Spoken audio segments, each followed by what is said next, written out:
Oh, there we go. Came here in 1950. I was 9 years old when we came to Philadelphia. And I'm 69, 60 years ago. What that makes it? 60 years. 1954. Yeah, we came to Philadelphia. My father had already been in Philadelphia, working as a migrant worker in the fields.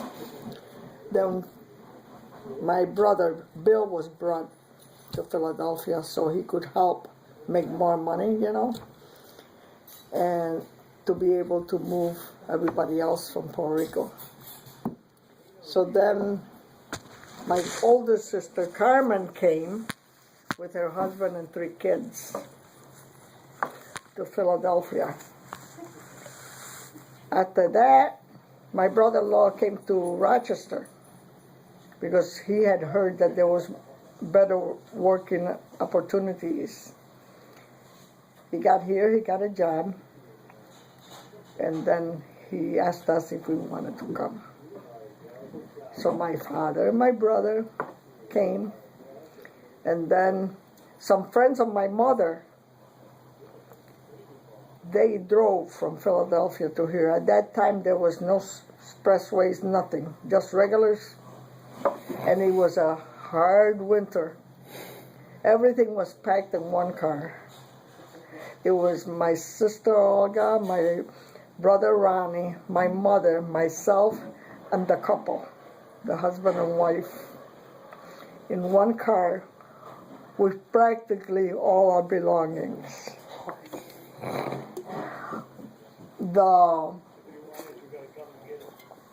The weather was so bad, it was icy.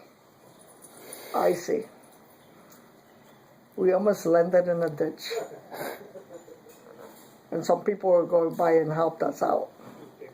So we got here and we lived in a 1-bedroom apartment in State Street, across the street from Kodak Park, Kodak offices. We were 11 people in that little apartment. We would turn every bit of the apartment into beds at night. Then after that, we moved to, I believe it was Clinton Avenue. Bigger apartment, better things. We had, by that time, gotten furniture, which we didn't have much of. And that my sister Carmen and Jose and the 3 kids moved into their own apartment. Then the only one left in Puerto Rico was my oldest brother, Manuel. He was a mason. He used to build houses. And his wife had left him, and he was all alone over there. So we kind of made collections and got money to bring him here. And he started working at Highland Hospital. He retired from there. He worked 35, 36 years. And my father got a job at the glass factory. He used to work at night. Then we moved to Hawkins. That was a beautiful apartment. I remember we had a piano, an old-fashioned piano. And I used to try to play it during the day while my father was asleep. Well, one day I went to church, went to school, came home and found the piano in pieces at the curb. Yep. From there we started being kind of middle class, had everything that we needed. My father worked very hard to give us everything that we needed. By that time, it was just mom, dad, my sister Olga, and myself. And I was the youngest, so I got spoiled by my father. He used to give us everything that we needed. Then Olga eloped. And after that, she got married. Soon after, I met your mom's father at a wedding. My sister Olga was paired off with what became my husband, and I got paired off what became Olga's husband.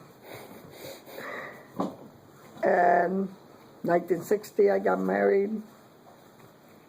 61 I had a child, my oldest son. 62 I had my daughter Linda, Curtis's mom. 63 I had Beverly, the stubborn one. Yeah. And got divorced at the age of, oh my God, 23. My son was 6 years old. And I had a rough life, but I kept on moving. How old were you when you first married Poppy? 16. I stayed with him 6.5 years, but he was very, very abusive. Every Friday, for sure, I was going to get beat. Without doing anything wrong, he just wanted to go out and be with his brothers and nephews. So he would come home, fight about whatever. The coffee wasn't hot enough or it was too hot, and beat me, and then I wouldn't see him until Sunday. And that was a rigmarole for 6.5 years. And after that, I met Walter. He was an older man, 29 years older than me. First 5 years, we were in heaven. He was a good man. But he was a man that liked black women. He started going out with a black woman after we had been married 5 years and started picking things to argue about. Then I asked him if it was worth staying with him. And he said, I hadn't loved you for about 5 years. I stayed 5 years after that. And then I left. I went to live above my brother's house. I used to pay him rent. In 1980, I bought my own home. One of the HUD houses, which I had to replace the heating system, the plumbing, because in between buying it and getting it, somebody got in and took all the plumbing out. It was a beautiful home. Then I was married to Eladio for, I can't even remember, maybe a year and a half. He was abusive too. Then I met my now husband, Michael. And this year we celebrate our 23rd anniversary. And I've been with him 30 years. And it's been a good life. My family's, all of them have done well for themselves. And I say we're middle class, all of them. I lost two brothers, one of my oldest brothers, Bill, and I lost another brother, Paul. He was stubborn. He was a hermit. He used to run around all Rochester trying to get that lucky lotto ticket. He used to go out of town to play the lotto tickets. Oh dear. Yeah. But he was good. He never hurt anybody. He would take his shirt off his back to give it to help people. He would buy things at a garage sale to sell it himself again, to make a profit. He was kind of a little bit on the weird side, but he was good. Yeah, and I married Michael, and I became a huge family. Mm-hmm. We have 6 children together, 14 grandchildren, and 11 great-grandchildren. And the family is still growing. I have quite a few grandkids that don't have no children, so Hint, Oh. hint. No, Subtlety, right? Right no. I'm okay with whatever they decide as long as it's what they are happy with. It's their life. I did my life my way, like Bing Crosby. So there. Did you, when you came to, like, Philadelphia and then up here, before, did you know English? oh no, oh no, that's the fun part. My parents put Olga and me in a Catholic school. And one time the nun asked me a question and I didn't know what she was asking. So I just stayed quiet, you know. She came with a ruler and beat the crap out of me. When I went home, I told Mom was a very passive person. She didn't know what to do, so Dad came home and I told him what happened. The next day my father went to school, and with the little bit of English he knew, he talked with the principal and said, "That's uncalled for. Her hitting my daughter because she couldn't answer a question. She just came from Puerto Rico, doesn't know any English. You know? Mm-hmm. Have some patience." So after that, we had no problem.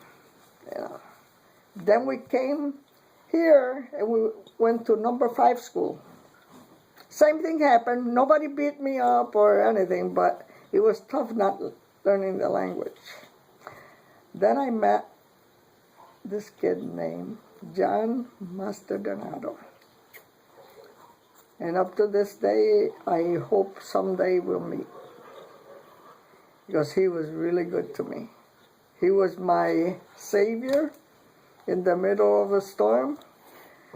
Because whenever there was arguments about I was unfriendly because I didn't speak English and that, he would come to my rescue, you know. And maybe he was my first crush, and he's still with me. Yeah. Then I went to Jefferson High School, which I quit to get married. What a big mistake that was. But my mother gave me a choice. I couldn't have a boyfriend and go to school. So I said, well, I was having it bad at home because I was the only one left and my mother used to beat me and all that. So I said, well, I went from the frying pan into the burning embers because my husband was no better. Yeah. I don't know if your mom remembers, but June remembers the beatings that he... When I decided to leave him was when he started kind of going toward gonna be abusive with the kids. And I said, I'm a grown-up, I can take it, you know, but not the kids.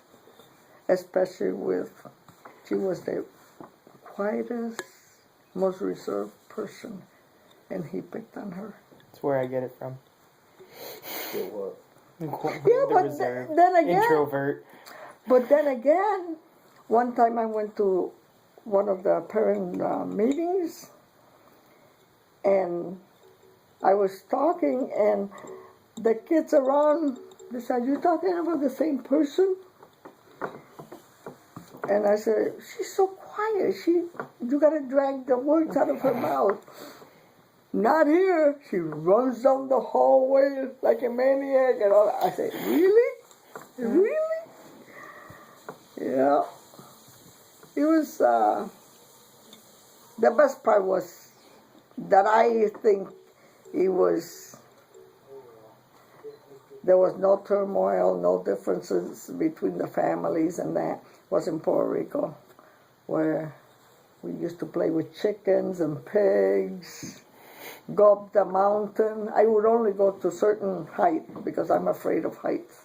My mother would go up to get wood so she could make charcoal, and she would say, "You sit there then. If you're not going up any higher, you sit there. I'll pick you up on the way down." And that's what she would do. Yeah. But those were pretty good days. The one Christmas, the first Christmas Dad came to Philadelphia, we didn't get much for Christmas. We used to get these little dolls were about 3 inches. They were plastic. They had their finger like this. You couldn't do nothing with them. A piece of plastic. So the first Christmas Dad was in Philadelphia. He sent Olga a black hair doll that had movable arms, movable legs. You could play with, dress, and all that. And he sent me a redhead doll. And he sent us the little cups and dishes and forks, plastic, you know. So we were the talk of the town because nobody had it, you know. They all had homemade toys. So that was fun to be in the spotlight, you know. Oh, bring your doll, bring your doll, bring your dishes, you know. Yep. But I can't complain. I done it my way anyways. You make your mistakes. You kick your heels and get up and keep on going. Right, AJ? Or you drink. Drinking works too. Nah.